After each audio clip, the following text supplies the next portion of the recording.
极寒末世，气温骤降至零下60度。前夫和他的白月光为了半个发霉馒头互殴，到失去理智时，竟开始生厌被子里的蚕丝。而我正和爸妈一起坐在固若金汤的末世堡垒里，吹着恒温空调，吃着红油火锅。而这一切源于他中奖后狠心抛弃我的那天。老公买的彩票中了5000万头奖，领奖前一天，他把离婚协议书甩在了我的脸上。苏曼，签了吧，那套市中心的江景大平层归我，郊区那个破院子和院里那辆二手车归你，卡里剩下的30万也都给你，算我净身出户，够对不起你了吧？沈浩居高临下的看着我，眼里是掩饰不住的狂喜和嫌恶。他的身后站着他刚回国不久的初恋白月光林夏娇滴滴的挽着他的胳膊，捂着嘴轻笑。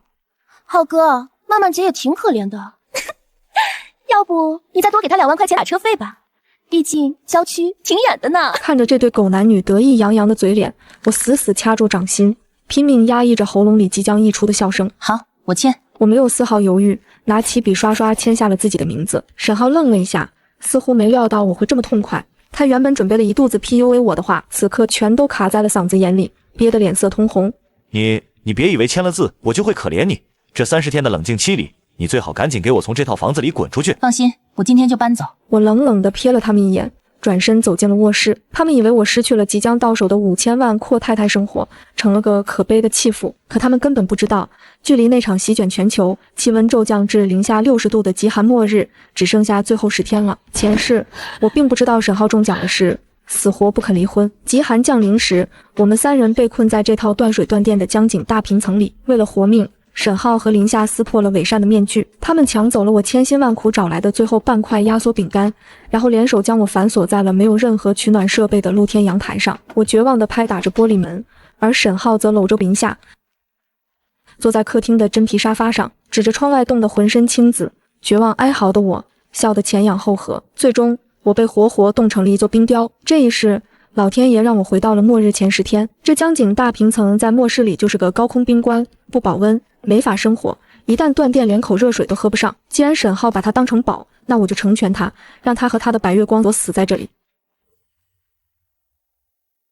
我以最快的速度开始在主卧里扫荡。林夏为了提前宣示主权，早就在衣帽间里挂满了他那些昂贵的真丝睡衣和高定风衣。我冷笑一声，直接去厨房拿把剪刀，将他那些华而不实的衣服全部剪成了破布条。极寒一来，这些破布连擦鼻涕都显漏风。接着我打开了沈浩的储藏室。沈浩是个伪户外迷，为了装逼，他曾花重金买了一整套顶级的极地露营装备。我毫不客气地将那些能抵御零下40度严寒的睡袋、防风帐篷、高山炉头和每磅打火石全部扫进巨大的编织袋里。路过酒柜时，我顺手将他珍藏的整整2箱极品飞天茅台和几条特供中华烟搬上了小推车。在冰天雪地的末日，这些东西就是最硬的通货，能换来无数保命的物资。最后我环视了一眼这个看起来没什么变化，实则空空如也的房子，给几个关键的隐蔽位置装上了实时监视器。处理完毕，我拎着大包小包坐进了院子里那辆破旧的二手房车里。车厢里散发着一股发霉的味道，连打火都有些费劲。我坐在驾驶座上，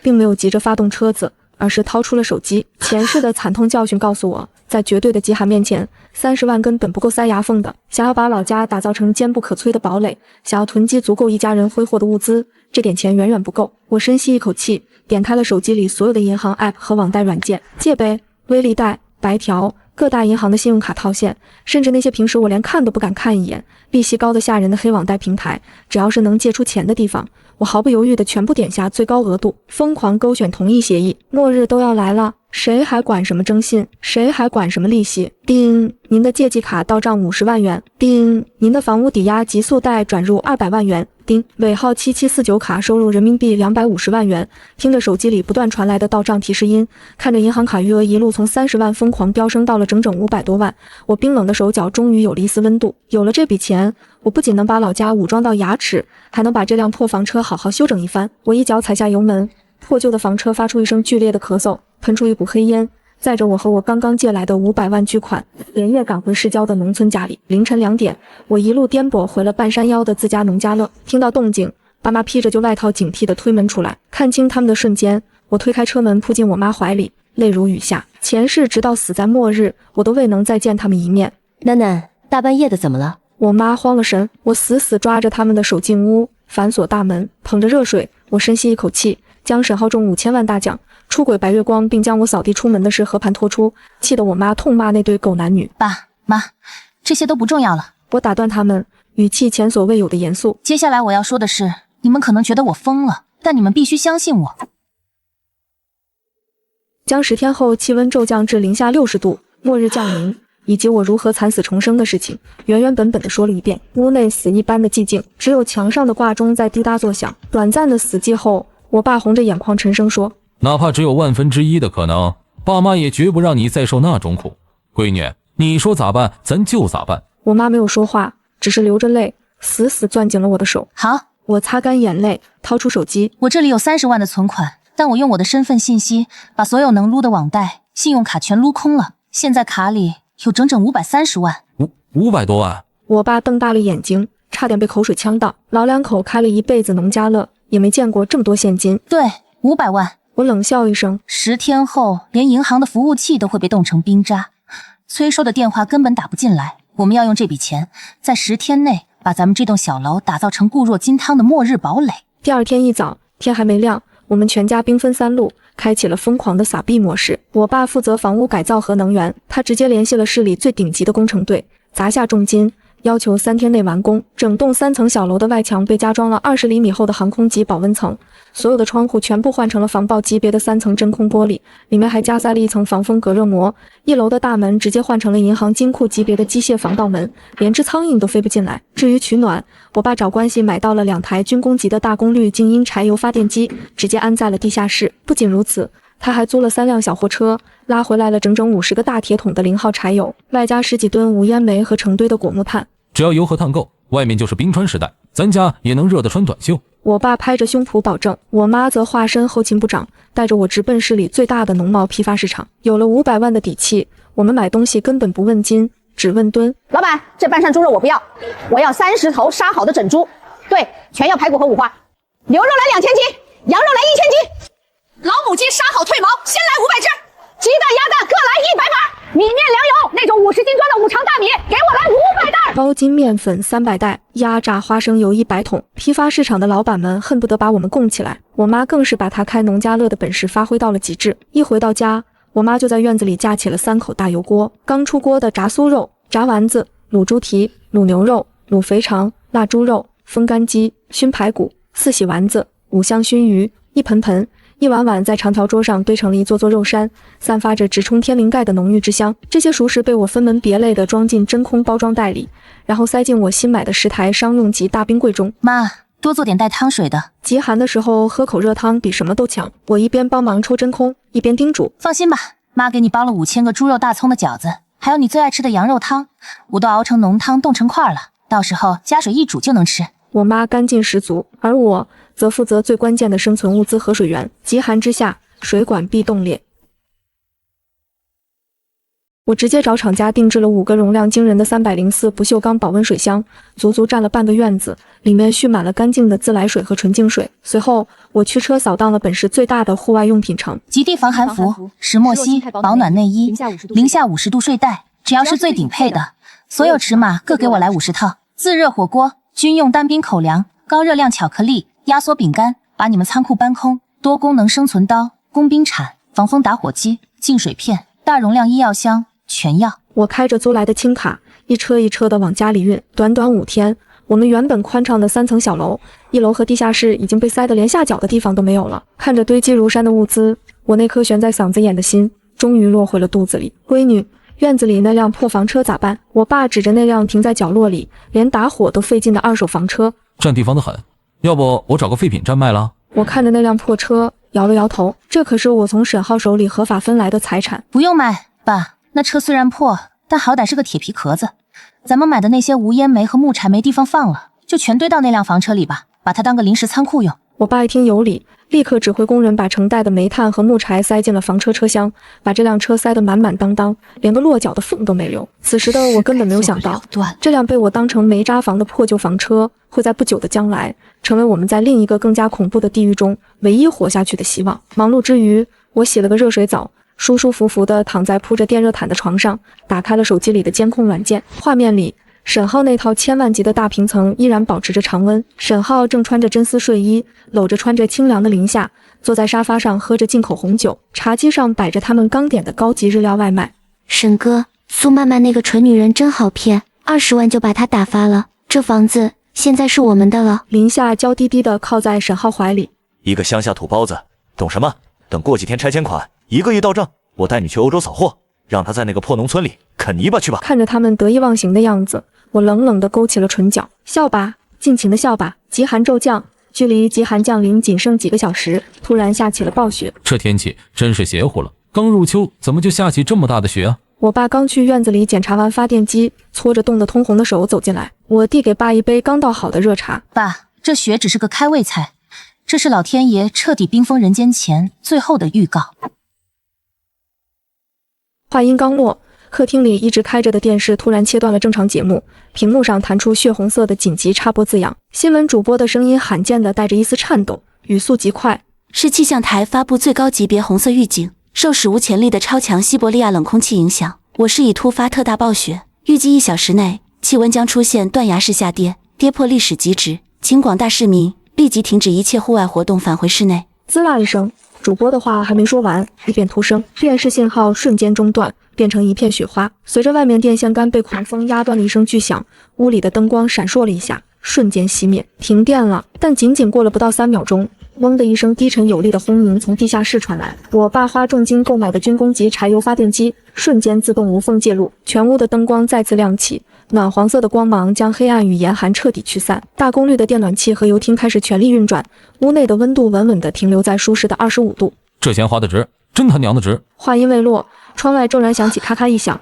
那是空气中的水分被瞬间冻结的撕裂声。我扑到窗前，只见院里那棵几10年的老槐树竟从树干中心直直崩裂，发出一声爆响。挂在窗外的温度计上，红色的水银柱正直线狂跌，最终死死卡在了零下60度的刻度线上。倒计时结束，极寒末日正式降临。老头子，别愣着了，赶紧下来帮忙。1楼传来我妈中气十足的喊声，我和我爸赶紧下楼。1楼的厨房里，我妈正用发电机带动的电磁炉熬着一锅浓郁的排骨玉米汤，旁边还蒸着2屉白白胖胖的肉包子，热气腾腾，香味扑鼻。我端起一碗热汤，透过1楼的窗户向外看去，不过短短半个小时，外面的世界已经彻底变了样，积雪已经没过了脚踝。院子里那辆被我当成煤炭仓库的2手房车，车顶上已经积了厚厚一层白雪，在风雪中显得格外破败凄凉。我拿出手机，点开了那个连接着1000万大平层的监控软件，画面加载了几秒钟才跳出来。市中心的那套大平层里，此刻一片漆黑，因为全是大停电。沈浩那套引以为傲的智能家居系统，全屋地暖瞬间变成了毫无用处的摆设。画面中，林夏冻得嘴唇发紫，缩在沙发上瑟瑟发抖，沈浩满脸心疼地将她紧紧搂在怀里，甚至脱下自己仅剩的高定西装外套，死死裹在她的身上。我现在就找人来救咱们。沈浩自信满满地拨通了银行黑金卡专属 VIP 客服的电话。喂，我出500万，马上给我调一架私人直升机来江畔1号，再派人送2台航空发电机过来。然而回应他的只有死寂的忙音，外面的信号塔早就被极寒冻裂，他引以为傲的财富在此刻变成了一串毫无意义的数字。看着怀里越来越虚弱的林夏，沈浩红了眼，他咬了咬牙，竟然举起高尔夫球杆，将那张价值几十万的茶几狠狠砸碎。接着他又点燃了刚取出来的几十捆100元大钞和林夏的限量版爱马仕包，在客厅中央升起了火。有火了，咱们有救了。两人对着那点可怜的火星相拥取暖。我坐在深埋地下20米、恒温25度的堡垒监控台前，端起一杯刚用无土栽培草莓榨好的鲜果汁，冷冷地看着这出苦情戏。烧吧，尽情展现你们的真爱吧。等那点可笑的木头和废纸烧完，这套1000万豪宅就是我为你们这对绝命鸳鸯精心打造的极地冰棺。慢慢看什么呢？我妈端着一盘刚炸好的酥肉走过来。没什么，妈。我按灭了手机屏幕，眼神前所未有的明亮。这酥肉真香，爸，你也多吃点。明天咱们吃红油火锅。红油火锅与朋友圈的精神凌迟极寒降临的第5天，外面的气温已经彻底跌破了零下80度，狂风卷着大如鹅毛的雪片，将整座城市彻底掩埋。曾经繁华的街道，高耸的建筑，如今只剩下一片死寂的惨白。而在这片冰封的地狱中，我家的3层小楼却像是一座与世隔绝的温暖堡垒。地下室2台军工级柴油发电机发出低沉而让人安心的轰鸣声。1楼和2楼的窗户已经被我爸用厚实的透明防风塑料布和木板重新加固过，一丝冷风都透不进来。曼曼，快来，水开了。我妈围着围裙，从厨房端出一个硕大的鸳鸯锅，稳稳地放在客厅中央的电磁炉上。红油锅底咕嘟咕嘟地翻滚着，辣椒、花椒和牛油混合的霸道香气，瞬间在这个恒温25度的房间里弥漫开来。茶几上摆满了切得薄如蝉翼的极品肥牛卷、鲜嫩的羊肉片、脆生生的鲜毛肚，还有洗得干干净净的各类蔬菜和豆制品。在这连一口热水都成了奢望的末世，这样一顿丰盛的火锅简直比黄金还要珍贵。我夹起一片肥牛，在红油里七上八下的涮了涮，裹满浓郁的蒜泥香油碟，一口塞进嘴里，滚烫鲜辣的肉汁在口腔里爆开，那种从胃里一直暖到全身的舒畅感，让我忍不住眯起了眼睛。好吃，妈，这锅底绝了！我竖起大拇指。那是，也不看你妈当年开农家乐的手艺。来，闺女，走一个，庆祝咱们一家人平平安安。我爸喝了一口冰镇啤酒，惬意地靠在沙发上，我笑着举起装满冰可乐的杯子，和爸妈碰在了一起。就在这时，院子外突然传来一阵沉闷的砸门声，我爸脸色一沉，立刻放下筷子，顺手抄起了一把开山刀。我妈也紧张地屏住了呼吸，我打了个手势让他们别出声，迅速调出大门外的监控画面。屏幕上，3个裹得像粽子一样的人正站在我家那2道加厚的锰钢防爆门前，手里拿着铁锹棍和消防斧，正疯狂地劈砍着大门。领头的那个扒开了头上结冰的围巾，露出一张冻得青紫、满是横肉的脸，我一眼就认出来了，是村东头的二流子王强。平时就偷鸡摸狗，极寒降临前还嘲笑过我家花大价钱搞家顾是神经病。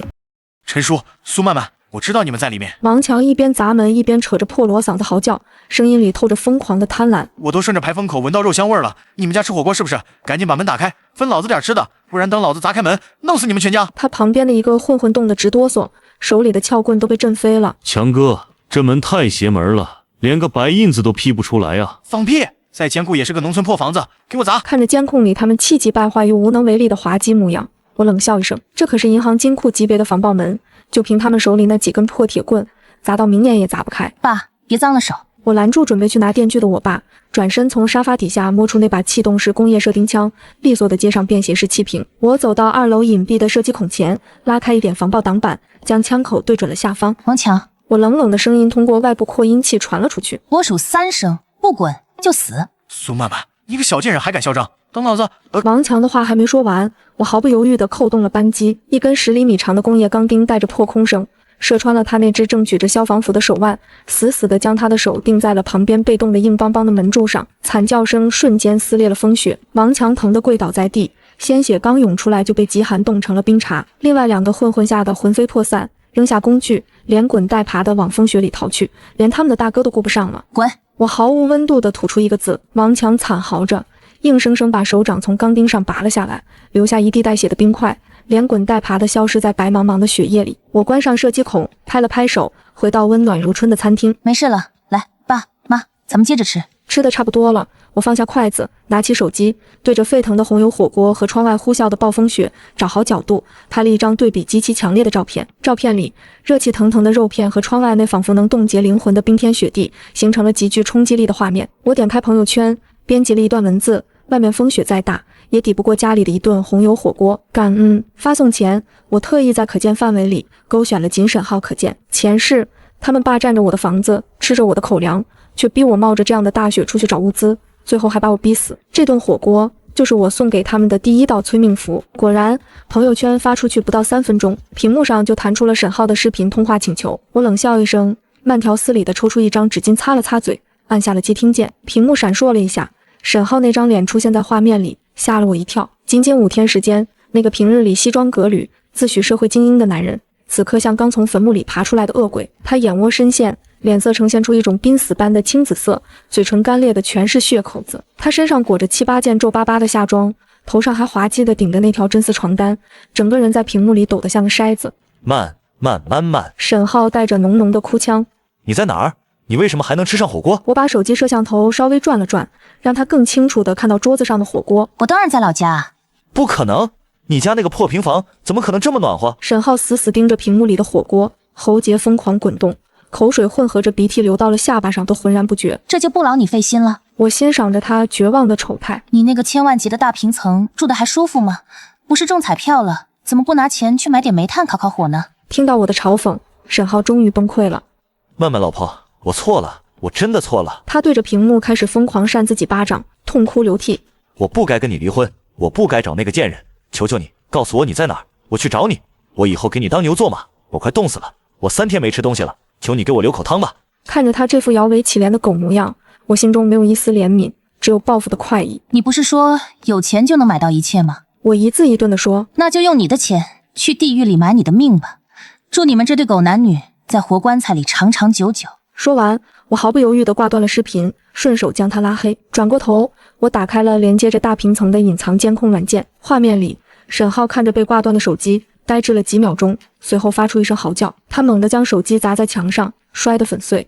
沈哥，是谁啊？是不是有吃的了？裹着一层薄被，同样冻得嘴唇发紫的林夏从沙发角落里探出头，虚弱地问。听到林夏的声音，沈浩那双饿得发绿的眼睛死死盯住了他。监控里，沈浩一把薅住他的头发，将他从被窝里拖了出来。吃的，吃的！如果不是你这个贱货勾引我，我现在正坐在暖气房里吃火锅，都是你害的！啊，沈浩，你疯了！放开我！林夏拼命挣扎，尖叫着去抓他的脸。你昨天是不是私藏了半包饼干？交出来！给我交出来！沈浩将林夏死死按在冰冷的地板上，拳头如雨点般砸在他的脸上、肚子上。为了最后一口能续命的食物，这对曾经海誓山盟、合谋算计我的真爱，终于撕破了虚伪的面具，互相撕咬起来。我冷冷地看着监控里互殴的两人，随手关掉了软件。好戏才刚刚开始呢。吃过晚饭，我像往常一样拿着望远镜来到3楼的露台，观察外面的情况。暴雪依然没有停歇的迹象。然而当我将望远镜转向林氏的方向时，眉头却不由自主地皱了起来。在那片原本应该被黑暗和风雪彻底笼罩的天际线上，不知何时竟隐隐透出了一抹诡异的幽绿色光芒。那光芒在风雪中明明灭灭，透着一股说不出的邪性。那是什么？我心里突然涌起一丝不安。前世我死得太早，根本不知道极寒之后的世界会发生什么。就在这时，我爸放在客厅里的那台老式收音机突然发出了一阵刺耳的电流脉声。原本只能收到微弱杂音的频道里，断断续续地传来了一个男人极度惊恐的嘶吼：“救命！不要过来！他们活了 ！P4实验室炸了，绿色的气，他们在吃人！”伴随着一阵令人毛骨悚然的血肉撕裂声，收音机彻底失去了信号，只剩下令人窒息的沙沙声。我转过头，盯着天边那抹越来越亮的幽绿色光芒，心脏狂跳不止。吃人？什么东西活了？我到死都以为这场末日仅仅只是极寒天灾，可现在看来，真正的地狱似乎才刚刚打开大门。极寒异变，活死人狂潮，收音机里的电流沙沙声在死寂的客厅里回荡，一点点拉扯着我的神经。我死死盯着天际线尽头那抹诡异的幽绿色光芒。吃人？他们活了！我脑海中不断回放着广播里那声凄厉的惨叫。前世我在极寒降临的第20天就被沈浩他们逼死了。我到死都以为这场摧毁人类文明的末日仅仅只是极寒而已，可现在看来，我死得太早了，我根本没熬到真正的地狱降临。妹妹，咋回事？广播里喊的啥吃人？我爸也察觉到了不对劲，手里还端着半杯没喝完的冰镇啤酒，神色凝重地走过来。爸妈，我深吸一口气，强压下心头的战栗。天灾可能只是个开始，如果我没猜错，外面可能出现丧尸了。啥？丧尸？电影里那种？我妈吓得手里的抹布都掉在了地上。宁可信其有，不可信其无。我当机立断，爸，去地下室把2台发电机停掉1台，尽量降低轰鸣声。所有的窗户除了透气口，马上用厚木板再封死1层，绝对不能透出一丝光亮和声音。我爸没有任何废话，放下酒杯就往地下室冲。这一夜，我们一家3口谁都没有睡。原本因为吃了一顿红油火锅而暖洋洋的身体，此刻却如坠冰窟。我们关掉了全屋的照明，只留下一盏微弱的充电小夜灯。天渐渐亮了，暴风雪奇迹般的停了，但取而代之的是一层淡淡的、令人作呕的幽绿色雾气，贴着2米多高的积雪表面，缓缓向四周蔓延。我趴在3楼露台的防弹玻璃后，举起了那架高倍望远镜，屏住呼吸向山下的村庄望去。白茫茫的雪地上，有几个幸存的村民正裹着厚厚的棉被，艰难地在雪坑里刨着什么，大概是想挖点冻住的白菜或是树皮充饥。就在这时，一个步履蹒跚的黑影从村口的雪堆后绕了出来。那是一个人，或者说曾经是个人。他身上挂着破烂的单衣，浑身的皮肤呈现出一种冻透了的青紫色，上面还结着冰碴。他的半边脸已经没了，露出森白的颧骨，暗红色的冻血挂在下巴上。那是村东头的刘瘸子，他前天不是出去找煤，冻死在外面了吗？我爸举着另一个望远镜，声音都在发抖。在零下80度的极寒中，死人是绝对不可能站起来的，除非他已经不是人了。只见那具尸体抽搐了一下，似乎嗅到了活人的气息，原本僵硬的关节突然爆发出惊人的速度，扑向了那个正在挖菜的村民。那个村民连惨叫都没来得及发出几声，就被另外几个从雪堆里爬出来的活死人瞬间淹没。我放下望远镜，胃里一阵翻江倒海，这才是真正的末日。极寒冻死了80%的人类，而那场诡异的绿雾却让那些冻死的尸体变成了嗜血的怪物。闺女，咱家这房子挡得住这些怪物吗？我妈脸色惨白，死死抓着我的胳膊。普通的丧尸绝对进不来，但如果数量太多，或者他们会进化，这栋房子迟早会变成困死我们的牢笼。我的目光透过窗户落在了院子里那辆被大雪覆盖了大半的二手房车上。我原本只把它当成一个装煤炭的仓库，但现在看来，在丧尸横行的末世，一个无法移动的堡垒终究是个活靶子。那辆房车必须想办法清理出来，重新改造，那将是我们一家人最后退路。叮咚！就在这时，我口袋里的手机突然震动了一下，虽然断了网，但我提前设置好的局域网监控依然在忠实地传输着画面，是市中心那套千万级大屏层的监控。画面里，沈浩和林夏正经历着比极寒还要恐怖的噩梦。由于极寒，整栋大楼早就断水断电。沈浩和林夏裹着所有能找到的衣服，饿得双眼发绿。突然，门外传来了一阵凄厉的惨叫声，伴随着疯狂的砸门声。救命！周老板疯了，他咬人啊！开门！求求你们开门！是住在他们对门的一个女邻居。沈浩吓了一跳，连滚带爬地凑到猫眼处往外看。监控清晰地录下了沈浩那瞬间扭曲、极度惊恐的脸。他一屁股跌坐在地上，裤裆处瞬间湿了一大片，竟然直接吓尿了。沈哥，外面怎么了？林夏虚弱地问。怪物，周斌他在吃人。沈浩牙齿打颤，连滚带爬地往后退。他把对门李姐的脖子咬断了，血，全是血。前世那个用物资掌控整栋楼、作威作福的超市老板周斌，这一世竟然成了最早变异的丧尸之一。画面中，门外的惨叫声戛然而止，取而代之的是令人毛骨悚然的咀嚼声。紧接着，砰砰砰，沉闷的撞击声开始砸向沈浩家的大门。那扇价值几万块的高级防盗门，在丧尸的撞击下发出令人牙酸的金属扭曲声。不要进来！林夏吓得尖叫起来，抓起茶几上的烟灰缸死死抱在怀里。沈浩更是像个缩头乌龟一样，直接钻进了卧室的床底下，连林夏的死活都不顾了。看着监控里这对狗男女绝望崩溃的丑态，我嘴角勾起一抹冰冷的弧度。大雪封城，丧尸堵门，我倒要看看你们这对恶魔这一世要如何在你们自己亲手打造的活棺材里被活生生的撕成碎片。爸，我关掉手机屏幕，去把地下室的工兵铲和电锯拿上来。等这阵绿雾散了，我们得想办法去院子里把那辆房车掏出来。真正的生存游戏现在才刚刚开始。堡垒沦陷，退守废弃房车地下室发电机嗡嗡的低鸣声，曾经是我们一家人在极寒地狱中最安心的摇篮曲，此刻却成了催命的丧钟。那层诡异的幽绿色雾气越来越浓，一点点向我家这栋堡垒聚拢。我趴在2楼加固过的窗户后，死死盯着望远镜里的画面，浑身的血液仿佛瞬间被冻结。妹妹，外面那是啥情况？我爸手里攥着一把上了膛的射钉枪，声音里带着罕见的颤抖。他们来了。我放下望远镜，胃里一阵不受控制的痉挛。视线的尽头，漫山遍野的白雪中出现了密密麻麻的黑点，不是10几个，而是成百上千个。那些被零下80度严寒冻毙的尸体，在绿雾的侵蚀下，以一种极其扭曲的姿态重新站了起来。他们身上挂着冰碴，有的缺胳膊少腿，有的半边脸都被冻烂了，却全都在朝着同一个方向狂奔。那是活人鲜血和恒温25度的味道。第一头丧尸狠狠撞在了1楼的防盗窗上，紧接着是第2头、第3头。沉闷的撞击声如同密集的鼓点，整栋3层小楼竟然在这恐怖的冲击下微微发颤。我引以为傲的航空级保温层，在丧尸不知疼痛的疯狂抓挠下，开始发出撕裂声。老头子，门好像不对劲。1楼楼梯口传来我妈惊恐的尖叫，我和我爸疯了一样冲下楼。1楼大厅里，那扇我花重金定制的，号称连炸药都炸不开的银行金库级机械防盗门，此刻正发出痛苦的呻吟。丧尸是没有理智的，但他们懂得叠加，成百上千具尸体堆积在大门外，硬生生压得纯钢的门框开始扭曲变形。更致命的是，门缝里开始渗出那种令人作呕的绿色毒气，以及丧尸被挤爆后流出的粘稠绿血。滴答滴答，绿色的毒血滴落在我们囤积在门口的几十袋5常大米和成箱的脱水蔬菜上，瞬间冒出刺鼻的白烟。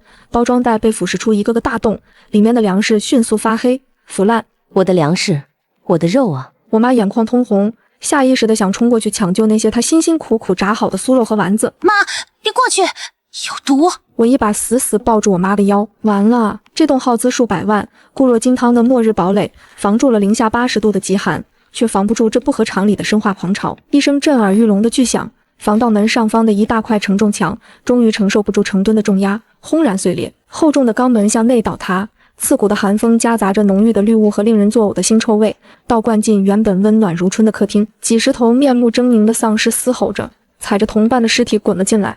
他们那灰白色的眼珠死死盯住了我们，张开了沾满碎肉的血盆大口。好，上2楼，跳上去院子里那辆房车。我爸拉响了手里的军工级电锯，高速旋转的锯齿瞬间切开了冲在最前面那头丧尸的脖子，黑绿色的污血喷溅了我爸一身。爸！我尖叫出声。别管我，带你妈走，快啊！我爸挥舞着电锯死死堵在楼梯口，将那些企图冲上来的怪物搅成碎肉。我咬破了嘴唇，尝到了浓烈的血腥味。我一把拽起下瘫的我妈，反手抓起挂在墙上的2只紧急逃生背包，连滚带爬地冲上2楼。2楼的温度正在呈断崖式下跌，绿雾已经顺着楼梯蔓延上来。我一脚踹开2楼阳台的门，外面是零下80度的冰雪地狱。而在距离阳台不到10米远的院子角落里，那辆被积雪掩埋了大半的2手破房车成了我们唯一的生路。妈，跳下去，雪厚，摔不死。我将我妈半推半抱地弄上护栏，一把将她推进了2米深的雪堆里。爸，走啊！我冲着楼下大喊：来了！我爸浑身是血地从绿雾中冲了出来，他手里的电锯已经卷刃卡死了。他关上2楼的防火门，拖延了最后几秒钟的时间，跟着我一起纵身跃入雪堆。我们刚落地，几头原本在院子外围游荡的丧尸就闻着味扑了过来。我抽出腰间的开山刀，狠狠劈进了一头丧尸的眼眶，温热的绿血溅在我的脸上，瞬间结成了冰碴。快去房车！我们在齐腰深的积雪中艰难跋涉，每迈出一步都仿佛要耗尽全身的力气。身后的3层小楼里已经传来了丧尸群破门而入的恐怖咀嚼声。我们所有的心血，500万的物资全都化为乌有。10米、5米、3米，我爸发了疯一样用铁锨挖开房车车门前的积雪，用力拽开了那扇被冻得结结实实的薄铁门。进去，快进去！我把我妈塞进车厢，紧接着自己也滚了进去。我爸最后一个扑进车里，反手死死拉上了车门，落下了那道单薄的机械锁。砰砰砰！几乎是车门关上的同一瞬间，无数双青灰色的、长满利爪的手就狠狠拍在了房车的车体上。车内一片死寂，只有我们一家3口粗重而绝望的喘息声。这辆原本被我当成煤渣房的2手房车，车厢里堆满了成袋的无烟煤和果木炭，连个下脚的地方都没有。我们3个人只能蜷缩在仅剩的一点空隙里，没有了发电机，没有了电暖气，车厢里的温度是令人绝望的零下40度，每一次呼吸都能喷出浓浓的白霜。那股刺骨的寒意正顺着单薄的车身铁皮疯狂地钻进我们的骨髓。曼曼，我们是不是要死在这里了？我妈紧紧抱着我，牙齿打颤发出的咯咯声在黑暗中格外清晰。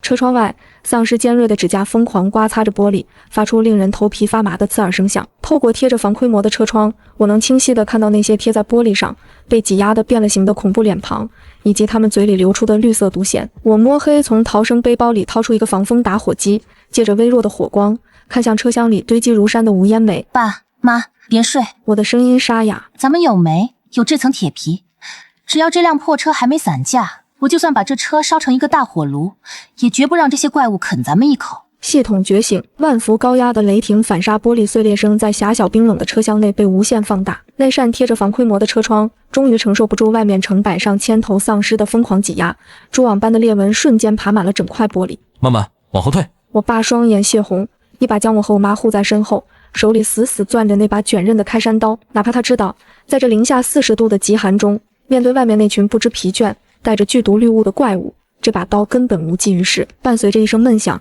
整块车窗玻璃轰然碎裂，冰冷刺骨的寒风夹杂着令人作呕的腥臭味瞬间倒灌进来，一只锋利的爪子顺着破洞探了进来，暗绿色的毒涎顺着他的手腕滴落在车厢底板上，瞬间腐蚀出一个焦黑的坑洞。那只手距离我的眼睛只有不到10厘米。就在那带着剧毒的利爪即将刺穿我眼球的千钧一发之际，冰，一道冰冷毫无感情却宛如天籁的机械音骤然在我的脑海深处炸响。检测到宿主生命体征急剧下降，面临致死危机，末日房车升级系统正式绑定。扫描当前载具，2手破损房车，评级垃圾，危急保护触发，自动开启新手求生大礼包。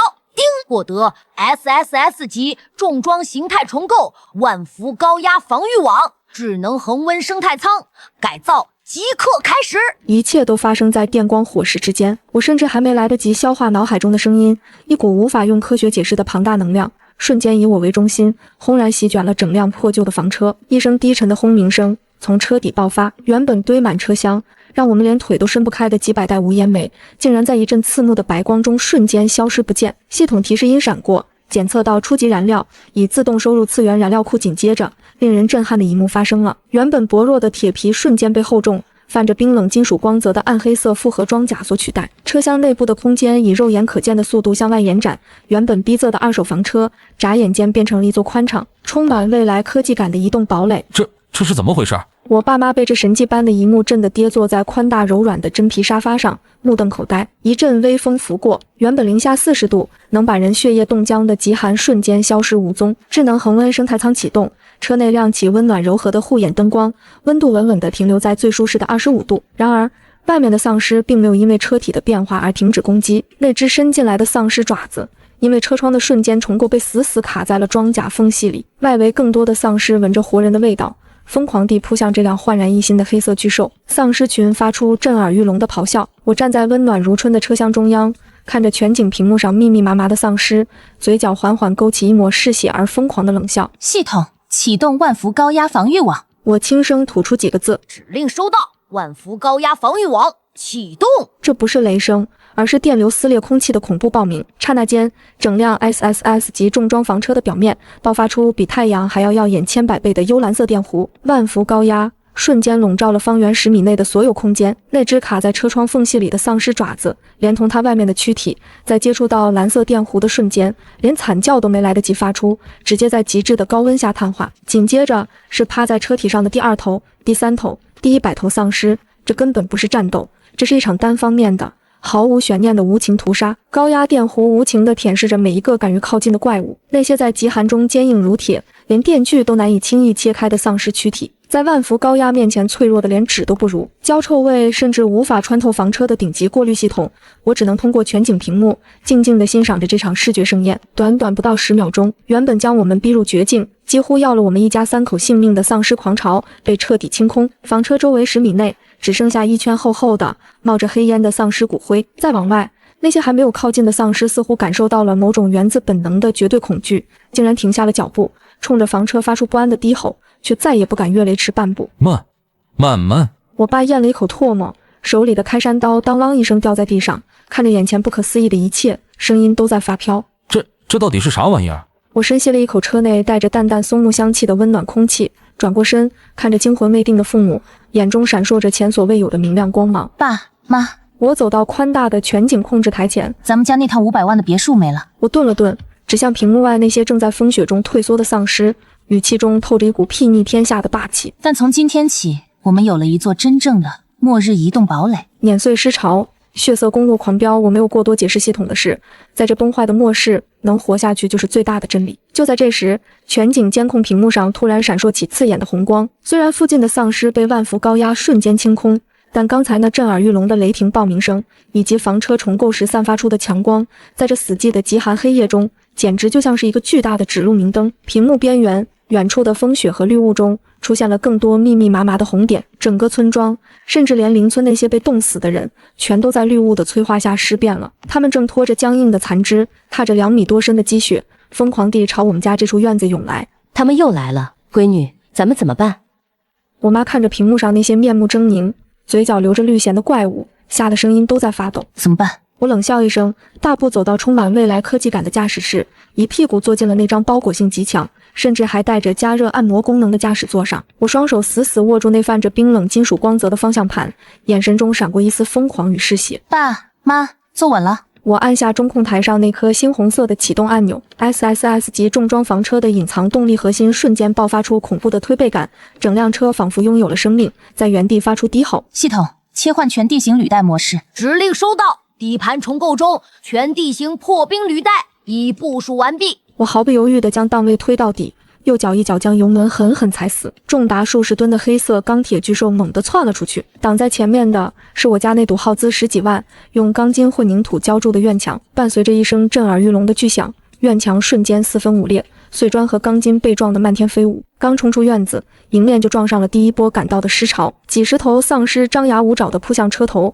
试图用他们那能撕裂血肉的爪子拦住这台机器。找死！我眼神冰冷，连方向盘都没有打一丝一毫，令人牙酸的骨骼碎裂声和血肉爆裂声在车底接连响起。巨大的全地形破冰履带无情地碾压过那些腐烂的躯体，什么极寒冻尸，什么变异怪物，在绝对的钢铁吨位和动能面前，全都被碾成了肉泥。暗绿色的毒血和碎肉像喷泉一样溅在挡风玻璃上，又瞬间被智能雨刷和高压清洗液冲刷得干干净净。叮，击杀普通丧尸1，获得升级点数加10。叮，击杀普通丧尸1，获得升级点数加10。脑海中系统清脆的提示音不断刷屏，我透过后视镜看了一眼那栋曾经护了我们10几天，如今却已经被丧尸彻底占据、满目疮痍的3层小楼。再见了，我曾经的堡垒。从今天起，这辆重装房车成为了我们在末世中真正的家。房车碾着满地的残肢断壁，咆哮着冲上了被大雪覆盖的国道。外面的暴风雪依然在肆虐，零下80度的极寒仿佛要冻结整个世界。外面是绝望的冰雪地狱，车内是温暖的移动天堂。这种极致的对比，让我浑身的毛孔都舒畅地张开了。曼曼，咱们现在去哪儿？我爸终于从震惊中缓过神来，他看着窗外飞速倒退的风雪和那些被远远甩在后面的丧尸，声音里多了一丝劫后余生的激动。我单手握着方向盘，另一只手点开了中控台上的全息导航地图。我的目光穿过风雪，死死锁定在了市中心的方向。市中心人口最密集，现在绝对已经成了丧尸进化的重灾区，也绝对是收集系统升级点数的最佳猎场。去市里。我嘴角勾起一抹冰冷而残忍的弧度，眼中闪烁着复仇的烈焰。去看看我的好前夫，顺便用这座城市的丧尸给咱们的房车升级。空间解锁，大型物流园零元购风雪交加的国道上，一头泛着冰冷金属光泽的钢铁巨兽正以一种碾压一切的姿态狂飙突进。击杀丧尸破500，系统升至2级，解锁奖励10万立方米折叠空间，自带绝对静止与保鲜。注：可通过意念或机械臂瞬间收取50米内无生命物体。脑海中接连响起的机械音让我握着方向盘的手猛地一顿，随即嘴角勾起一抹狂喜的弧度。10万立方米，自带绝对静止保鲜，这意味着什么？这意味着就算我把一碗刚出锅的红油火锅放进去，10年后拿出来，它依然是烫嘴的。曼曼，前面路堵死了。我爸指着全景屏幕，眉头紧锁。我抬眼望去，前方的道路被10几辆连环追尾的重型铰接卡车彻底封死，而在那些卡车的后方，矗立着一片占地极广、被大雪覆盖了小半的巨大建筑群。几个被风雪吹得斑驳的巨大 LED 招牌挂在建筑顶端：城南国际冷链物流园、麦德龙仓储超市总仓。看到这几个字，我的眼睛瞬间亮得惊人。这里是整座城市最大的物资集散地，供应着全市千万人口的肉类、海鲜和日常百货。前世，这里是无数幸存者梦寐以求的伊甸园，但因为距离市区太远，积雪太厚，再加上丧尸盘踞，根本没人能活着走到这里。但现在，它就在我面前，像一个脱光了衣服的绝世美人，毫无防备。爸妈，我一脚踩下刹车，履带在冰面上摩擦出刺耳的尖笑。咱们不去市里吃苦了，今天我带你们去体验一把什么叫真正的零元购。啥？零元购？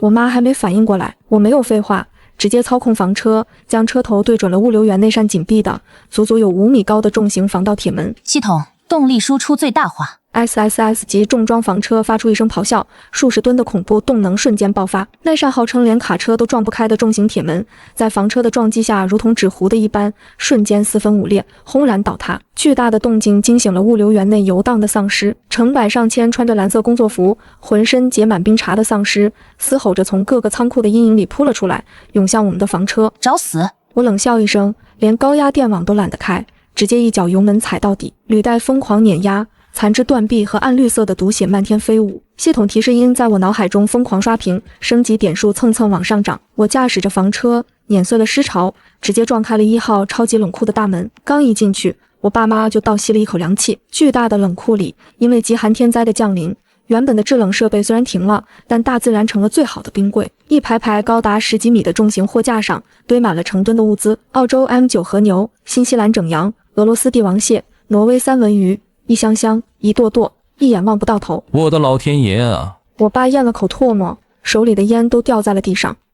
这得吃到哪辈子去啊？吃到下辈子。我推开车门，站在温暖的车厢边缘，看着眼前这座肉山，意念一动，收。前一秒还堆积如山的几百吨顶级冻肉，下一秒凭空消失，稳稳地躺在了我的折叠空间里。我操！我爸这辈子没爆过粗口，此刻眼珠子都快瞪出来了。我妈更是吓得一屁股坐在沙发上，指着空荡荡的货架结结巴巴：“曼曼，这是活见鬼了！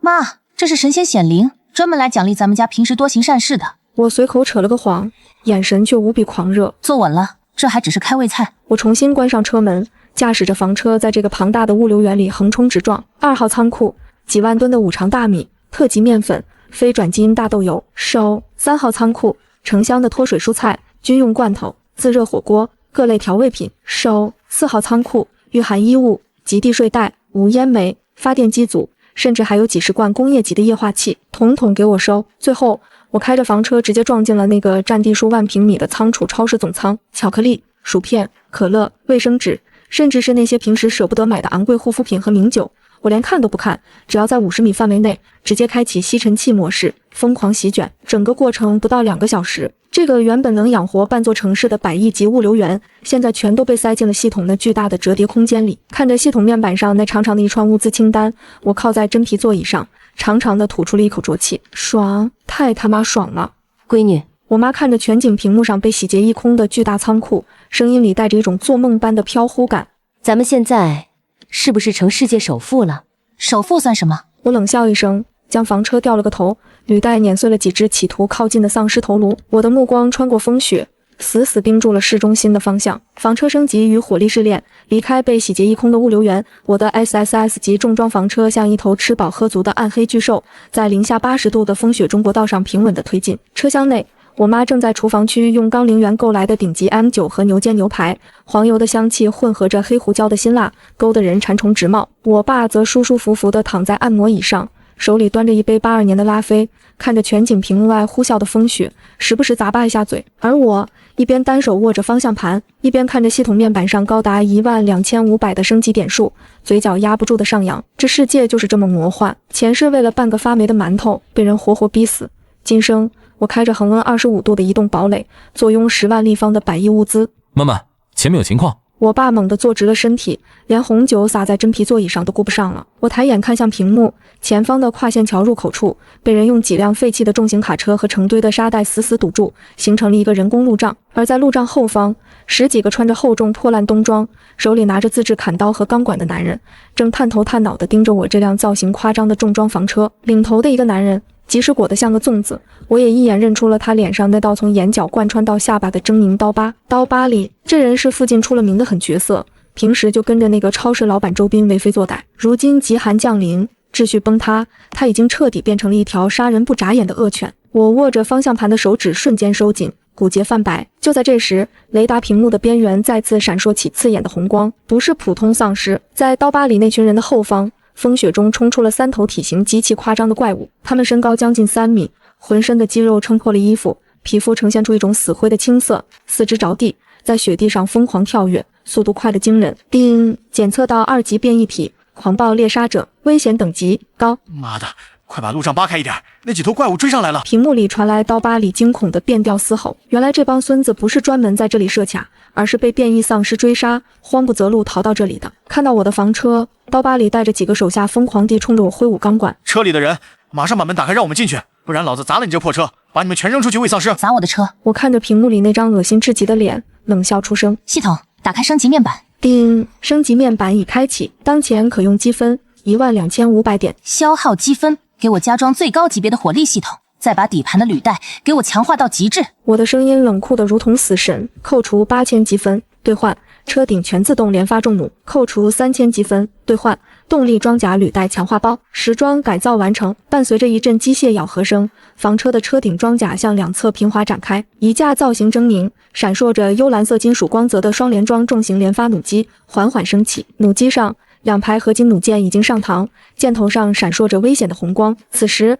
刀疤里已经带着人冲到了房车前不到10米的地方，那3头狂暴猎杀者也已经跃上了废弃卡车的车顶，张开长满獠牙的血盆大口，滴落着腐蚀性的绿涎，死死盯住了我们。臭婊子，没听到老子说话吗？开门！刀疤里举起手里的砍刀，狠狠地劈向房车的挡风玻璃。爸妈，捂住耳朵！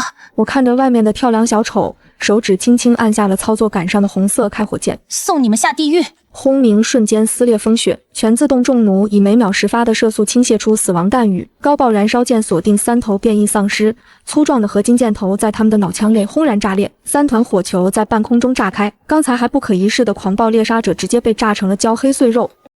刀疤里举着砍刀的手僵在了半空，他呆滞地看着身后那3头被瞬间秒杀的怪物，裤裆里湿了一大片。他终于意识到，眼前这辆根本不是什么待宰的肥羊，而是一尊惹不起的杀神。姑奶奶，我错了，别开火，我有物资，我知道市里的避难所。刀疤里扑通一声跪在雪地里，疯狂地磕头，鼻涕眼泪冻在了一起。晚了。我冷冷地吐出2个字，枪口下压，几发直接在刀疤里和那群暴徒的脚下炸开，剧烈的冲击波夹杂着冰雪冲天而起，瞬间将他们求饶的声音和身影彻底吞没。系统动力全开，我一脚将油门踩到底，伴随着刺耳的金属撕裂声，坚不可摧的路障被房车轻松推平。叮，击杀2级变异体3，获得积分加1500。叮，击毙暴徒12，获得积分加600。听着脑海中清脆的系统提示音，我狠狠咬了一口我妈递过来的滋滋冒油的和牛排，真香。曼曼，咱们现在去哪儿？我爸看着我刚才那杀伐果断的操作，不仅没有害怕，反而眼中闪过一丝自豪。我抽出一张湿巾擦了擦嘴角，目光看向全息导航地图上那个闪烁的红点。去市中心滨江1号公馆。我冷笑一声，眼中跳跃着复仇的烈焰。去看看沈浩和林夏在那个千万级的大平层里，是不是已经饿得开始互相啃咬了？市中心滨江1号公馆，曾经这套价值2000万、坐拥一线江景的大平层，是沈浩用来向我炫耀他跻身上流社会的资本，也是他和林夏这对狗男女寻欢作乐的爱巢。而现在，这里变成了一座冰冷、漆黑、散发着令人作呕气味的活棺材。沉闷而密集的撞击声，伴随着令人毛骨悚然的嘶吼，从那扇号称防爆级别的入户装甲门外接连不断的传来。门框四周的墙皮已经大面积脱落，原本坚不可摧的门板在外面成群丧尸的日夜挤压撞击下，向内深深的凹陷进去，甚至在门缝处被腐蚀出了几个硬币大小的孔洞。暗绿色的毒涎顺着孔洞滴落在玄关昂贵的大理石地板上，发出滋滋的腐蚀声。客厅里气温已经逼近零下50度，沈浩和林夏死死裹着3、4层名牌羽绒服和那床原本属于我的蚕丝被，蜷缩在沙发角落里瑟瑟发抖。他们已经整整4天没有吃过任何东西了。原本用来装样子的恒温酒柜早就被砸烂，最后半块发霉的干巴馒头也在昨天因为争抢掉进了马桶水箱里。为了活命，他们甚至趴在马桶边，把那混着冰碴子的脏水舔得干干净净。沈哥，我好饿，我好冷啊！林夏虚弱地呻吟着。她原本引以为傲的娇媚脸庞，此刻瘦得脱了相，眼窝深陷，嘴唇干裂渗血。她试图往沈浩怀里钻，想汲取一点点热量。滚开，别碰老子！沈浩一脚将林夏踹开，双眼布满了猩红的血丝。他死死盯着那扇摇摇欲坠的防盗门，听着外面越来越疯狂的挠门声，一种深入骨髓的恐惧和绝望彻底淹没了他。有钱，老子有的是钱，凭什么？凭什么我要死在这个鬼地方？沈浩神经质地抓扯着自己的头发，砰！咔嚓！突然，防盗门发出一声极其危险的金属断裂声，最上面的一个门铰链崩断了，一只长满青灰色长毛、指甲尖锐的丧尸爪子顺着扩大的门缝猛地探了进来，疯狂地在半空中抓挠着，带起一阵令人作呕的腥风。林夏吓得尖叫起来，连滚带爬地往客厅深处躲。闭嘴！你想把整栋楼的怪物都引过来吗？沈浩目眦欲裂，顺手抄起吧台上那根高尔夫球杆，死死握在手里。门撑不过10分钟了，一旦门破，外面楼道里那几十头被极寒和饥饿逼疯的变异丧尸涌进来，他们连骨头渣子都不会剩下，必须逃。可是怎么逃？唯一的出口被堵死。这里是28楼，跳窗就是粉身碎骨。突然，沈浩的目光落在了蜷缩在角落里，呼的一把鼻涕一把泪的林夏身上。在那一瞬间，他原本惊恐的眼神中闪过一丝令人不寒而栗的怨毒与狠辣。小夏，沈浩突然放缓了语气，换上了一副深情款款的模样。他拖着冻僵的腿，一步步走向林夏。沈哥，林夏瑟缩了一下，看着沈浩手里紧紧攥着的高尔夫球杆，本能地感到一丝危险。小夏，门快破了，我们这样下去都会死。沈浩蹲下身，伸手摸了摸林夏干瘪的脸颊，声音颤抖地说：这房子主卧外面有个设备平台，顺着平台能爬到隔壁那一户。隔壁那家去三亚过冬了，家里肯定有吃的，而且门是好的。真的？那我们快走，快爬过去啊！可是……沈浩咬了咬牙，装出一副痛心疾首的样子。爬过去需要时间，外面的丧尸马上就要冲进来了，必须得有人在这里弄出点动静，把他们吸引在客厅，另一个人才有机会砸开隔壁的窗户。林夏愣住了，他虽然饿得头昏眼花，但他不傻，在这个活棺材里留下来吸引丧尸，就等于被活活生吞。沈哥，你什么意思？林夏的声音开始发抖，拼命往后退。你是不是想让我去当诱饵？沈浩，你有没有良心？我是为了你才落到这个地步的。贱人，你还有脸说？他一把揪住林夏的头发，将他狠狠地拖拽到自己面前。用你一条贱命换老子一条命，是你的荣幸。放开我，你个畜生！沈浩，你不得好死！林夏长长的指甲在沈浩脸上挠出几道血淋淋的口子，沈浩反手就是一个清脆的耳光，直接把林夏扇得嘴角流血，眼冒金星。紧接着，他举起手中的高尔夫球杆，用坚硬的金属杆头抵住了林夏的喉咙。你叫啊，你再叫大声点！既然你不想主动去，那老子就打断你的腿，把你扔到门边上。沈浩面容扭曲。就在这时，防盗门的第二个铰链轰然断裂，大半扇门板直接向内倾斜。3、4只丧尸的头颅已经挤进了门缝，惨白的眼珠死死盯着客厅里的两人，发出兴奋的咆哮。没时间了！沈浩死死揪住林夏的衣领，毫不留情地将她朝着大门的方向拖去。不要，沈哥，我求求你，不要把我扔给他们！林夏绝望地惨叫着，双手死死扒住地板的边缘，指甲在昂贵的大理石上刮出刺耳的声响，甚至连指甲盖都翻卷流血。沈浩一脚踹在林夏的肚子上，借着这股力道，一把拉开了玄关通往客厅的最后一道玻璃推拉门，将林夏狠狠地推了出去。去喂你的怪物吧，臭婊子！玻璃门被沈浩从里面死死反锁，林夏重重地摔在玄关冰冷的地板上，距离那扇即将彻底倒塌的防盗门只有不到2米的距离。几滴暗绿色的毒涎啪嗒一声落在了他的脸颊上，恶人互咬，绝境求生。此时此刻，正在驾驶着 SSS 级重装房车向市中心疾驰的我，通过系统截获的小区监控探头，冷冷地看着屏幕上这一幕狗咬狗的年度大戏。咬吧，尽情的咬吧！我嘴角勾起一抹嘲弄的冷笑。你们的绝望才刚刚开始。滨江1号公馆的客厅里，那扇厚重的隔音玻璃推拉门被猛地关上，但我截获的监控画面中，被关在门外玄关处的却不是林夏。就在刚刚那千钧一发之际，绝境彻底激发了林夏骨子里的狠力。他深知自己力气比不过沈浩，在被拖拽到玻璃门边缘时，他突然停止了挣扎，眼泪汪汪地抱住了沈浩的大腿。沈哥，我去当诱饵。林夏哭得梨花带雨。只要你能活下去，我愿意为你死。你松开我，让我把这件羽绒服穿好，我能多抗一会儿，给你多争取点时间。沈浩愣住了，极度的自私和恐惧让他失去了判断力。他看着放弃抵抗的林夏，眼中闪过一丝狂喜，下意识地松开了揪住他头发的手。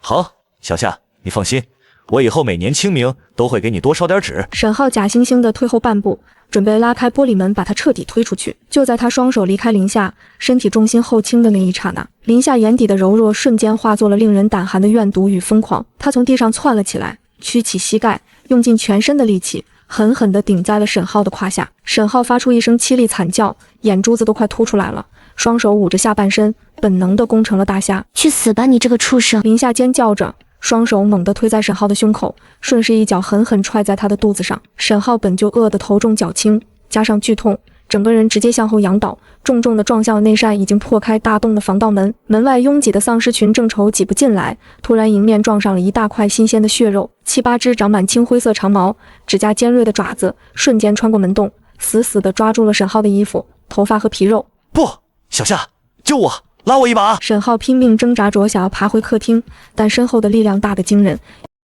硬生生地将他往门外那漆黑的楼道里拖拽。林夏以生平最快的速度退回客厅，一把拉上玻璃推拉门，将锁扣死死按下。他背靠着冰冷的玻璃门，大口大口地喘着粗气，听着门外传来的惨叫声，嘴角竟然勾起了一抹癫狂的笑容。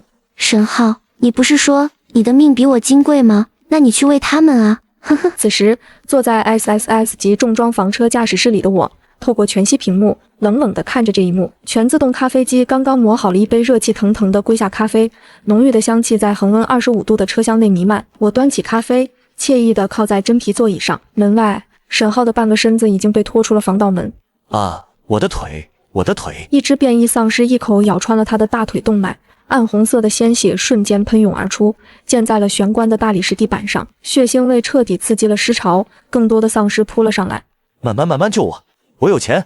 在剧痛和极度的恐惧中，沈浩神志涣散，他那张被撕扯的血肉模糊的脸紧紧贴在玻璃门上，留下了一道道触目惊心的血手印。他的嘴唇一张一合，似乎产生幻觉，竟然在呼喊我的名字。我看着屏幕里那张恶心至极的脸，眼神没有一丝怜悯，只有无尽的冰冷与嘲弄。沈浩，这就叫因果报应。我轻声呢喃，将手中的咖啡一饮而尽。骨肉撕裂声从屏幕里传来，沈浩连最后的惨叫都没能发出来，整个人就被彻底拖进了门外的黑暗中。几秒钟后，门外只剩下令人牙酸的咀嚼声。死了，他死了，我活下来了。林夏瘫坐在地上，看着玻璃门上的血迹，又哭又笑，仿佛精神已经彻底失常。但是他他高兴得太早了。沈浩喷洒在玄关的鲜血，对于那些被极寒逼疯的丧尸来说，简直就是最致命的兴奋剂。他们在分食完沈浩后，并没有散去，而是顺着血腥味，将那双惨白的眼珠死死盯住了玻璃门后的林夏。10几只丧尸开始疯狂地撞击那扇脆弱的隔音玻璃门，林夏的笑容僵在了脸上，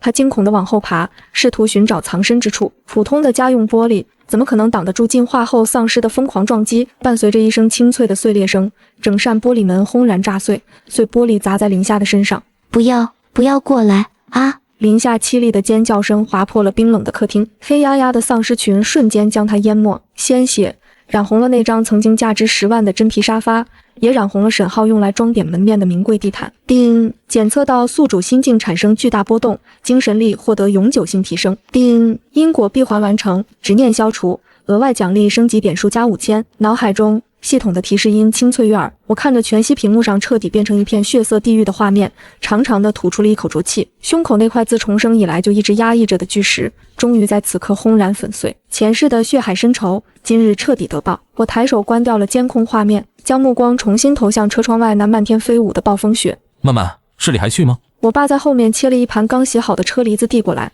显然他也看到了屏幕上的画面，但他什么都没问，只是眼神中多了一丝释然。不去了。我接过一颗鲜红的车厘子放进嘴里，甘甜的汁水在口腔中爆开。我双手握住方向盘，将动力推杆直接推到顶。渣子已经清理干净了，这破城市没什么好留恋的。咱们一家人开着这辆堡垒去征服这片末世。SSS 级重装房车履带碾压过厚厚的积雪，朝着风雪更深处轰然驶去。SSS 级重装房车在零下85度的极寒风雪中平稳地行驶着。车厢内，我妈正在厨房区炖着一锅浓郁的番茄牛腩，我爸则在旁边帮忙切着刚从折叠空间里拿出来的新鲜蔬菜。恒温系统的暖风吹拂着，与车窗外那个地狱仿佛是两个截然不同的平行宇宙。妈妈，咱们现在往哪儿开啊？我爸擦了擦手，走到驾驶室后面问道。我点开全息导航地图，指着距离我们大概50公里外的一个闪烁着微弱蓝光的区域。去城北的黎明安全区。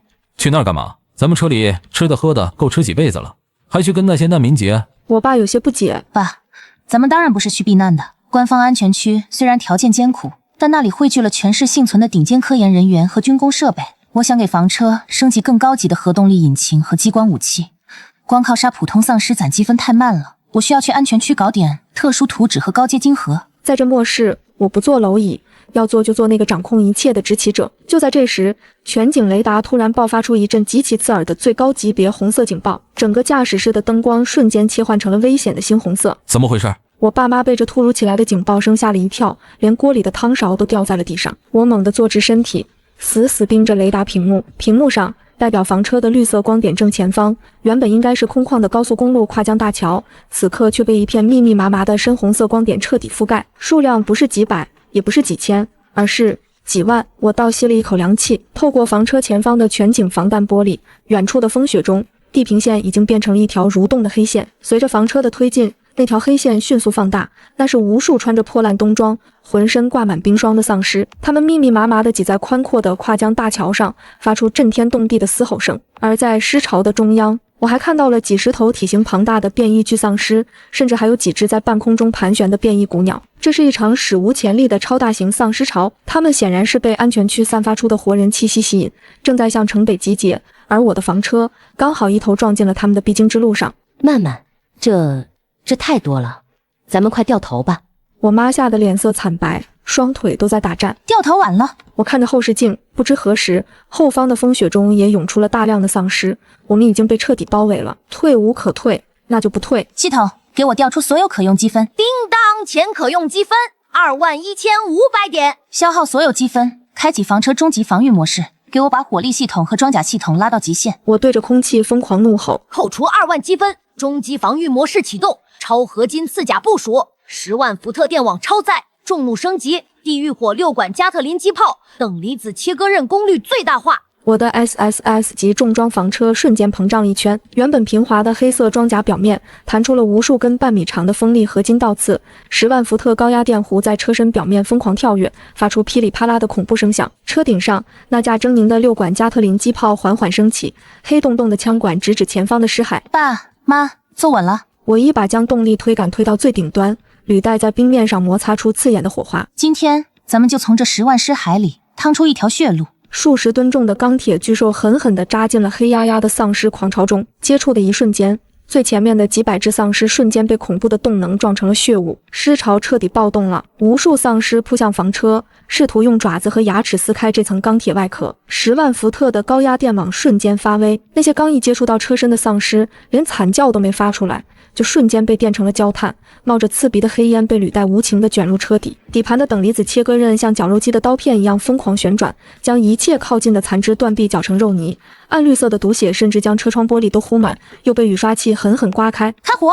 我按下了操作杆上的红色发射键，车顶的地狱火6管加特林发出了死神般的咆哮，每分钟6000发的恐怖射速倾泻出一条长达100米的炽热火边，高爆穿甲弹如同狂风骤雨般扫入尸海，所过之处，丧尸像被割倒的麦子一样成片成片的倒下，残肢、头颅、黑血在半空中交织成一幅地狱般的画卷。定，击杀普通丧尸150，积分加150。定，击杀1级变异体12，积分加600。定，击杀2级变异体3，积分加1500。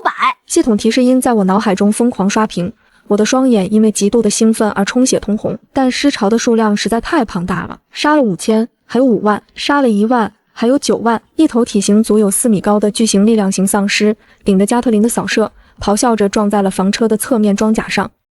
巨大的冲击力让重达数十吨的房车都剧烈摇晃了一下，车厢内的锅碗瓢盆碎了一地。然而，更让人头皮发麻的画面还在后面。透过监控屏幕，我倒吸了一口凉气。这头巨型丧尸并非毫无理智的孤军奋战，在他那庞大的身躯后方，竟然跟随着数百只普通丧尸和敏捷型丧尸。他们一改往日无脑冲锋的习性，竟然像是经过严格训练的军队，死死贴在巨型丧尸的庞大阴影下，完美借此掩护躲过了加特林机炮的正面火网。这群没有痛觉的怪物，竟然进化出了不坦协同战术。慢慢，左边，左边，左边有怪物爬上来了！我爸大吼一声，竟然从武器库里抽出一把霰弹枪，透过射击孔对着外面疯狂开火。找死！我猛打方向盘，房车一个神龙摆尾，带着10万伏特电弧的合金倒刺狠狠地扫在那头巨型丧尸的腿上，直接将他的双腿切断，紧接着履带无情地碾过他的头颅。警告！高压电网能量消耗过快，预计5分钟后过载。警告！机炮枪管温度过高。系统的红色警报再次亮起，在这无边无际的尸海中，即使是 SSS 级房车也感受到了极致的压力。车窗外全是被挤成肉饼的丧尸脸孔，锋利的爪子在装甲上抓出刺耳的摩擦声。这是一场绞肉机般的拉锯战，拼的就是谁先耗尽最后一丝能量。老娘有的是物资，耗死你们这群杂碎！我咬破舌尖，用疼痛刺激着神经，从折叠空间里疯狂提取出之前收集的低阶晶核，一股脑地塞进系统的能量槽里。这些晶核正是不久前重火力清场后，由房车机械臂自动挖取并存入空间保鲜的战利品。此刻，他们终于派上了大用场。火力覆盖，给我杀穿他们！房车在尸海中艰难而坚定地推进，1米、10米、100米，鲜血染红了跨江大桥，残肢断臂堆积如山，硬生生地将桥面垫高了半米。不知过了多久，久到我的双手都已经麻木，久到加特林的枪管已经烧得通红。伴随着最后一只挡路的变异丧尸被履带碾碎，眼前那令人窒息的黑色尸墙终于裂开了一道缝隙，刺骨的风雪从缝隙中倒灌进来。房车冲出来了，我踩下刹车，大口大口地喘着粗气，浑身上下被汗水湿透。后视镜里，那条长达2公里的跨江大桥已经变成了一条真正的血肉长河，数以万计的丧尸尸体铺满了路面，而剩下的尸潮似乎也被这台恐怖的钢铁杀戮机器杀破了胆，竟然停留在原地，冲着房车的背影发出无能狂怒的嘶吼，不敢再越雷池一步。我们活下来了。哦，我妈瘫坐在沙发上，捂着脸喜极而泣。我看着系统面板上暴涨到85000的恐怖积分，嘴角勾起一抹狂放的笑容。不仅活下来了，而且我们更强了。我重新启动引擎，继续向着黎明安全区的方向轰然驶去。警告！高压电网能量已彻底耗尽。警告！机炮枪管过热发生形变，强制锁定。警告！底盘等离子切割刃组件受损度达到80%。刺耳的系统红色警报声在驾驶室内疯狂回荡，我死死咬着牙，双手因为过度用力握着方向盘而骨节泛白。我终究还是低估了10万级超大型尸潮的恐怖。虽然我们硬生生从跨江大桥上趟出了一条血路，但房车的能量储备也几乎被榨干了。更致命的是，前方的国道上，横七竖八地堆满了末日爆发初期连环相撞的废弃重卡和油罐车，形成了一道无法逾越的钢铁路障。而身后那短暂被杀破胆的尸潮，在几头4级变异丧尸的驱使下，再次席卷而来。失去了高压电网的保护，无数丧尸爬上了房车的漆黑装甲，锋利的爪子在防弹玻璃上疯狂抓挠，留下令人牙酸的白痕，一张张腐烂狰狞的面孔紧紧贴在车窗上，暗绿色的毒涎顺着玻璃往下流。慢慢，左边车窗快撑不住了。我爸举着霰弹枪，但面对外面密密麻麻的尸骸，这种轻武器根本无济于事。我低骂一声，眼神中闪过一丝狠戾。系统调出微型核爆自毁程序。就在我准备按下那个象征着同归于尽的黑色按钮时，一阵极其低沉的恐怖轰鸣声突然从远处的风雪中传来。我抬起头，透过车顶的全景天窗，3架涂装成低适度迷彩的武装直升机以超低空掠海飞行的姿态轰然出现在尸潮的正上方。没有半句废话，没有丝毫迟疑，直升机两侧的火箭巢爆发出刺目的火光，数十枚空地火箭弹拖着长长的尾焰砸进了房车后方最密集的丧尸群中。震耳欲聋的爆炸声连成一片，炽热的高爆火球腾空而起，将周围零下80度的极寒空气瞬间加热到沸腾。刚才还不可一世的尸潮，在这毁天灭地的火力覆盖下，瞬间被清空了一大片。这是……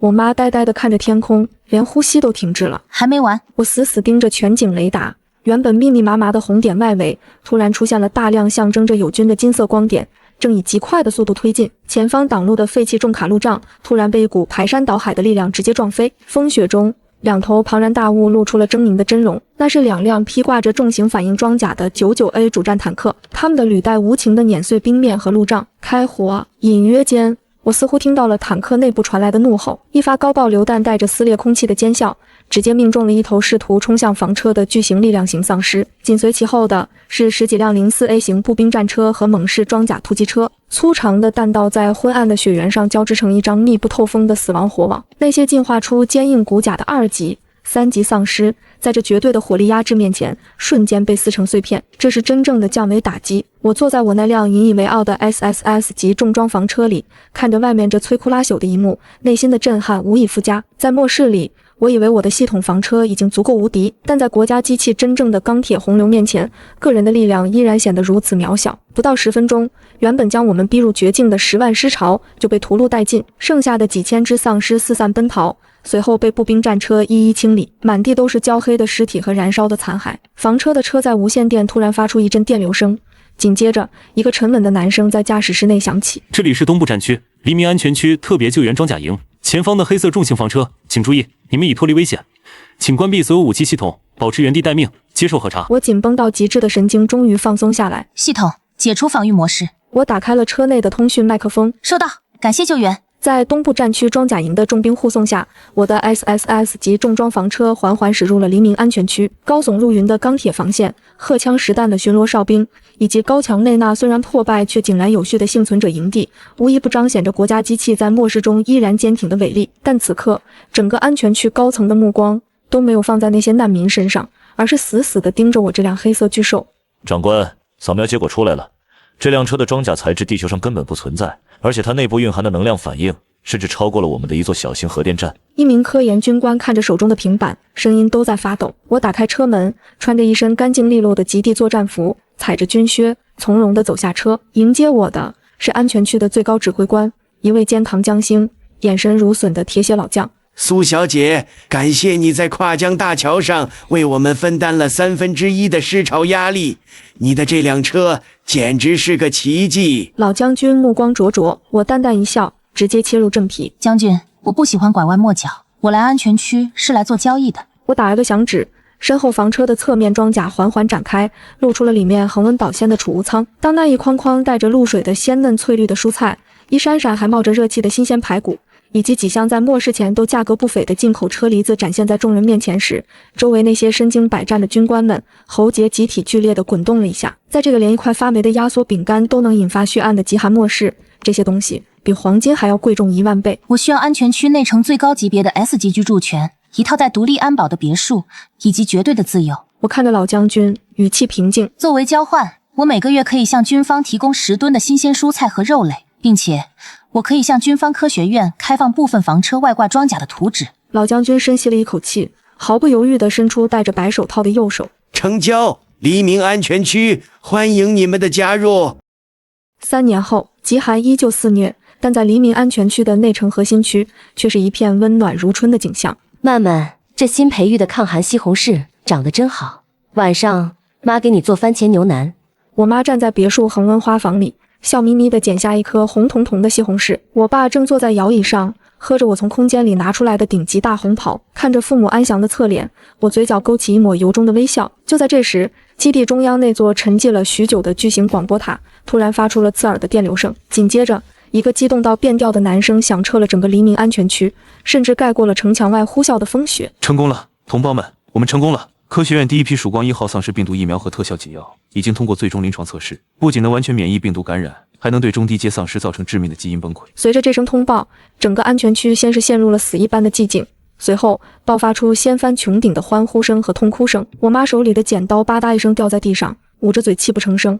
我爸的手微微颤抖，杯里的茶水洒在了手背上，却浑然不觉。3年了，自从那场极寒风暴席卷全球，死者复生，活人异变，人类在冰雪与丧尸的双重夹击下苟延残喘。而今天，反攻的号角终于吹响，接下来的半年是人类文明史上最波澜壮阔的史诗。装载着解药喷洒装置的重型装甲车和武装直升机重新驶入那些被尸潮占据的死亡废墟。疫苗的普及让幸存者们彻底摆脱了感染的恐惧，重火力洗地与特效药蓝雾的配合，对丧尸群形成了绝对的降维打击。曾经不可一世的变异怪物，在解药的蓝雾中纷纷倒下。我们夺回了满目疮痍的街道，夺回了停摆的工厂，夺回了曾经的家园。军方与进化者小队并肩作战，将残存的丧尸彻底清剿。废墟上的积雪被推土机铲平，新的秩序在血与火的洗礼中破土而出。法律被重新修订，以积分为基础的生存体系逐渐向着更文明、更公平的社会制度过渡。如今，我站在安全区高高的城墙上，俯瞰着城外热火朝天的重建工地。我的空间里虽然还囤积着堆积如山的物资，